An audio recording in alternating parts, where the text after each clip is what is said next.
ఈ దిన వాగ్దానం: సాత్వికులు ధన్యులు, వారు భూలోకమును స్వతంత్రించుకొందురు. మత్తయి 5:5. ఇక్కడ సాత్వికులు అంటే బలహీనమైన వారు కాదు, కాని నిగ్రహంతో కూడిన బలం ఉన్నవారు.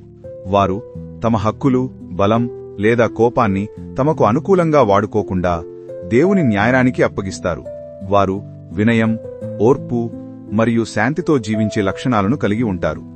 భూలోకమును స్వతంత్రించుకొందురు అనే వాగ్దానం ప్రస్తుత మరియు భవిష్యత్తు దీవెనలను సూచిస్తుంది. నిజ జీవితంలో ఈ సాత్వికులు తమ అంతర్గత శాంతిని, స్థిరత్వాన్ని మరియు సంతృప్తిని అనుభవిస్తారు. కోపం మరియు ఆధిపత్యం లేకుండా వారు తమ చుట్టూ ఉన్న వారితో ఆరోగ్యకరమైన, గౌరవప్రదమైన సంబంధాలను నిర్మించుకుంటారు. వారు తమ అధికారాన్ని దుర్వినియోగం చేయకుండా వినయంగా నడుచుకోవటం ద్వారా ఇతరుల విశ్వాసాన్ని, హృదయాలను గెలుచుకుంటారు. వారి సహనం చివరకు వారికి జీవితంలో శాశ్వతమైన విజయాన్ని మరియు ఆశీర్వాదాలను అందిస్తుంది.